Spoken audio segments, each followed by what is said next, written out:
హైదరాబాద్ విజయవాడ జాతీయ రహదారిపై భారీగా ట్రాఫిక్ జామ్ అయింది. కిలోమీటర్ల మేర వాహనాలు నిలిచిపోయాయి. సంక్రాంతి పండుగకు సొంతూళ్లకు వెళ్తున్న వారి వాహనాలతో జాతీయ రహదారి నిండిపోయింది. పంతంగి, కొర్లపహాడ్, కీసర టోల్ ప్లాజా దగ్గర వాహనాలు బారులు తీరాయి. అటు చిల్లకల్లు టోల్ ప్లాజా దగ్గర ట్రాఫిక్ ఎక్కువగా ఉంది.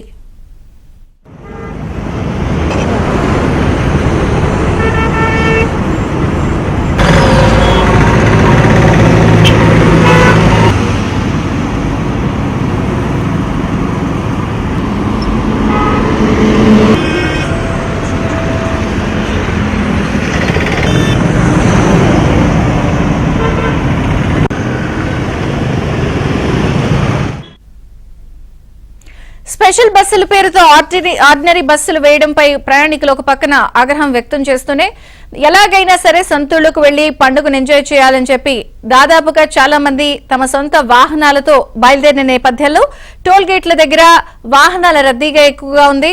ఎక్కడికక్కడ జామ్ అయిపోయింది. కీసర టోల్ గేట్ దగ్గర కూడా పరిస్థితి ఇలాగే ఉందని తెలుస్తోంది సమాచారం. మా ప్రతినిధి ప్రసాద్ ఉన్నారు కీసర టోల్ గేట్ దగ్గర వివరాలు అందించడానికి. Prasad, over to you.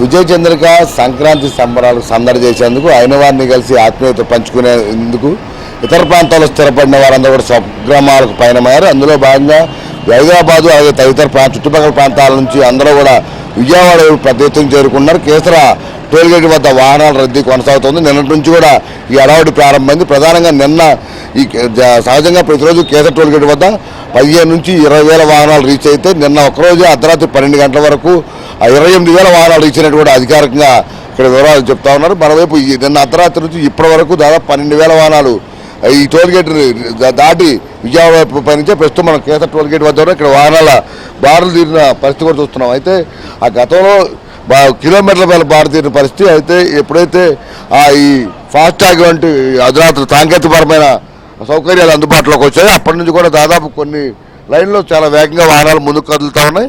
ఇక మొత్తం ఇక్కడ కేసర టోల్గేట్ వద్ద రద్దీని దృష్టిలో ఉంచుకుని 5,000 ఏర్పాటు చేశారు. హైదరాబాద్ నుంచి విజయవాడ వెళ్లేందుకు ఈ 5 గేట్ల నుంచి కూడా ఒకేసారి వెళ్ళిపోయే విధంగా ఏర్పాటు చేశారు. అందులో ఒక గేట్ మాత్రమే మాన్యువల్గా ఉపయోగిస్తున్నారు. మిగిలిన 4 గేట్లు కూడా ఈ ఫాస్టాగ్ను వినియోగిస్తుండడంతో వాహనాల రద్దీని తగ్గించేందుకు అది ఎక్కడ ఆగకుండా చూసేందుకు కూడా ప్రత్యేకంగా ఆ సమయం కూడా చాలా వేగంగా పనిచేసే విధంగా సాంకేతిక నిపుణులతో ఇక్కడ ఏర్పాటు చేసిన పరిస్థితి చూస్తున్నాం. ఇక ఈ పండగకి దాదాపు 365 రోజుల్లో దాదాపు 360 రోజులు వివిధ ప్రాంతాల్లో ఉన్నవారందరూ కూడా అక్కడ సమయం కేటాయించిన ఆఫీసులకు కావచ్చు, ఉత్సవాలకు కావచ్చు, పండుగలకు కావచ్చు.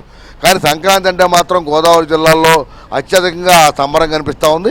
అక్కడ నుంచి అటు ఉత్తరాంధ్ర వైపు కూడా పయనమయ్యే వాళ్ళు చాలామంది ఉంటారు. ఈ నేపథ్యంలో తెలంగాణలో స్థిరపడిన వాళ్ళు, హైదరాబాద్లో ఎక్కువగా స్థిరపడిన తెలుగువారంతా కూడా అలాగే ఆంధ్రప్రదేశ్తో పాటు తెలంగాణ ప్రాంతానికి చెందిన వారందరూ కూడా తమ మిత్రులు, కుటుంబ సభ్యులు అందరూ కలిసికట్టుగా మినీ బస్సులు కూడా ఏర్పాటు చేసుకుని మరి ఇటు విజయవాడ, కృష్ణా జిల్లా, ఉభయ గోదావరి జిల్లా వైపు తరలి వస్తూ ఉన్నారు. ఈ నేపథ్యంలో హైదరాబాద్ నుంచి ఇప్పుడు ఇక్కడ కేసర టోల్గేట్ వరకు ఉన్న అన్నీ కూడా పూర్తిగా ఇక్కడ రద్దీతో ఉన్న పరిస్థితి కనిపిస్తుంది. ఇక్కడ చాలామంది చూస్తూ ఉన్నాం. అందరూ కూడా ప్రతి ఏ కారులో చెక్ చేసినా కూడా కుటుంబ సభ్యులతో భారీగా లగేజీలతో వెళ్తున్న పరిస్థితి తప్ప సింగిల్గా కార్లు కూడా వెళ్ళలేని పరిస్థితి కనిపిస్తూ ఉంది. ఇక్కడ కుటుంబ సభ్యులు చాలామంది అమ్మా ఎక్కడి నుంచి వస్తున్నారమ్మా? మనం ఎక్కడి నుంచి వస్తున్నాం బాబు? హైదరాబాద్. సరే, ప్రతి ఏడాది ఇలాగే సెలబ్రేట్ చేస్తారు. అంటే ఫస్ట్ టైం నేను ఇక్కడ ఆంధ్రాకి రావడం. ఎట్లా ప్లాన్ చేసుకున్నారు సార్ సంక్రాంతి సంబరాలు? ఎట్లా ప్లాన్ చేసుకున్నారు? కుటుంబ సభ్యులు అందరూ వస్తున్నారు. చాలా బాగా ప్లాన్ చేసాము. అంటే ఏ ఊరు వెళ్ళి సెలబ్రేట్ చేసుకున్నాం? రావులపాలెం.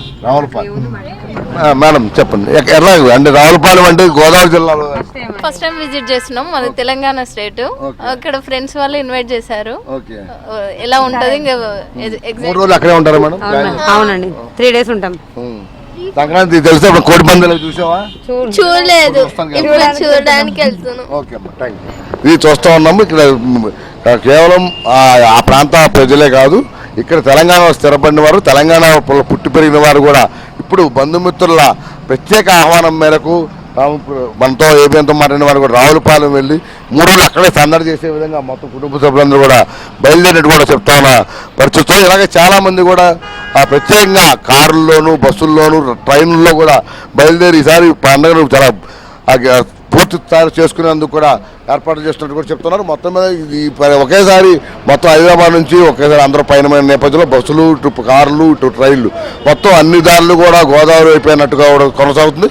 ఈ రద్దీ ఇవాళతో పాటు రేపు ఆదివారం కూడా ఈ నేపథ్యంలో ఆదివారం కూడా పెద్ద ఎత్తున ఇదే విధంగా రద్దీ కొనసాగే అవకాశం ఉన్న నేపథ్యంలో ప్రత్యేక ఏర్పాటు చేయడం, అలాగే జాతీయ రహదారులపై ప్రమాదాలు నివారించేందుకు పోలీస్ టీములు కావచ్చు, జాతీయ రహదారుల టీం కావచ్చు, మొత్తం ప్రత్యేకంగా ఏర్పాటు చేసినట్టు కూడా చెప్తున్నారు. 3 రోజులు సందడి చేసే విధంగా అందరూ విజయవాడ వైపు, గోదావరి జిల్లా వైపు పైన వారి ఉత్సాహం కూడా వారి కన్నుల్లో ఆ మాటల్లో కూడా అర్థమవుతున్న పరిస్థితి కనిపిస్తూ ఉంది. Thank you Prasad.